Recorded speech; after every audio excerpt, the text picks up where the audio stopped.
Lady in the Stripes. Who played Amber's body? Oh, that was Ira's sister. Naira's sister, our producer's sister, Theo Park. Theo Park, who is now Nick's agent, weirdly enough. She's now grown up and works for an agency that Nick is attached to in the UK. Who's Amber's voice then? What, sorry? Who's Amber's voice? Jessica does Amber's voice. Okay. If you look on the DVD and the extras, there's a great clip of Jessica and Julia doing a Daisy and a Marsha and Amber argument, and you see them actually acting it out. But Jessica does the voice for Amber. Okay, there was that lady there. I wanted to ask, was Daisy's job interview a reference of train spotting? Not really, because she's not on drugs. not specifically, no. She smokes some weed though. Oh, the one in the first series? Yeah. Not really, not consciously. Okay, but I also wanted to say that the one who flew over the cuckoo's nest references were brilliant. Thank you. Well, you know, I don't know if you guys, for anybody know the story of it, like the guy playing the chief, the Indian, was Will Sampson's son. Right. Will Sampson, who played like the chief in One Flew Over the Cuckoo's Nest, that was his son. And the reason that we had him in it is they were doing a touring production of One Flew Over the Cuckoo's Nest in London with Gary Sinise playing Randall McMurphy, and Tim Sampson was the chief. And so we said, let's get the guy from the plane. And but the weird thing about that is that obviously, like, his dad played the famous part. He'd been doing this play for months. But it made me feel guilty kind of directing him, because up until that last scene, he's like standing in the back like an extra, and like he was like, you know, sort of a really accomplished actor. And I mean, he was totally down for it. He read the script and loved it. But it always felt a bit weird, kind of up until that end bit, directing the scene, saying, "Okay, Jess, you're doing this, you're doing that, and Tim, you just stand there." It was kind of a big deal because he was kind of, apart from the fact that he was Will Sampson's son, Yeah. he, he'd been in Northern Exposure. I think he played like Marilyn Wilwyn's boyfriend in Northern Exposure, and so he was kind of like a bit of a star. We were quite starstruck by him. Am I alive? This cake's going to wake you up. This cake's going to really wake me up. What is it, Kayla? What are the ingredients? You told us. Pineapple upside down cake. Ooh. MDMA.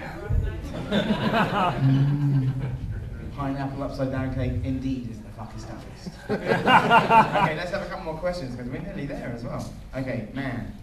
Yeah, I was just wondering if you, Simon, if you prefer the acting process or the writing process, or if you have a preference one way or the other. I prefer the acting process because it's more fun, but the writing process it's also fun.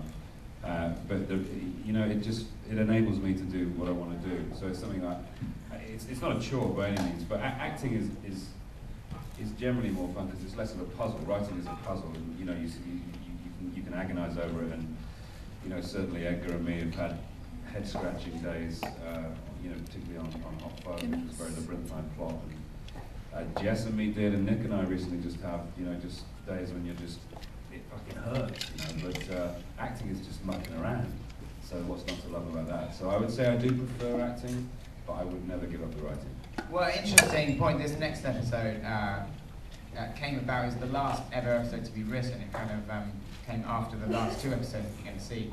And the reason is that in the scripts, like as you've probably seen with the start of the second series, that the adventures are sort of people are in different kind of like combinations of characters. Like Jessica is with kind of Julia a lot, and Simon is with Nick a lot.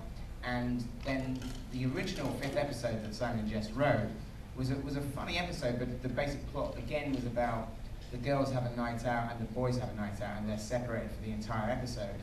And it was the one, because I script edited, on both series, especially on the second one, and I felt that there needed to be an episode where Tim and Daisy were together for the whole thing. And so it was the only script that kind of got rejected, essentially. Edgar says it wasn't very good.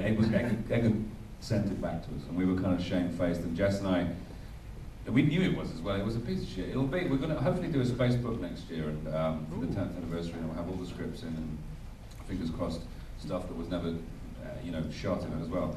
Possibly even this episode, but you'll see why it was dumped. There was a funny bit in the episode that was about a Dawn of the Dead drinking game. I remember that. Oh yeah. But Edgar just sort of said, nah, it's not good enough. So Jess and I went to a cafe next to our office and just got two like styrofoam cups of coffee and just like puked this episode out. It just kind of came out and the structure of it just came out in a big kind of, you know, splat on the page and pretty much formed what eventually the episode was. And you know, to this day is one of the most organic writing experiences I've ever had. Cool. Let's just have a couple of quick questions. Then Let's end on a laugh. What's that? Let's end on a laugh. That was a serious question. Glasses.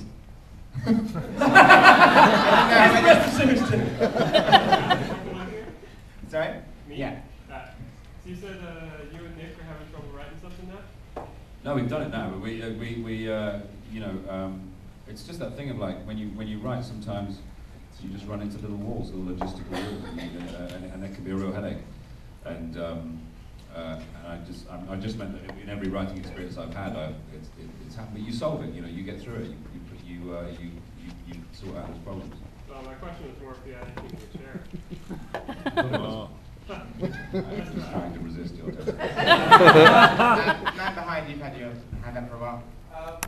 Which came first, Olivia Williams doing that cameo or that scene being written? The scene came The first. scene came first, and then we asked Olivia to do it. Olivia liked the first series, and we knew that she, you know, casually mentioned doing a part. And so, actually, having said that, knowing that Olivia kind of wanted to be in it, we probably wrote that scene hoping that she'd do it, obviously, because Olivia was in The Sixth Sense, and to be part of that little spoof was a real coup for us. And also, she's. That's the reference. You want to go on the laugh? You want to go on that laugh? Oh, I know, one more. One more. One more laugh. This man. What is the Dawn of the Dead drinking game?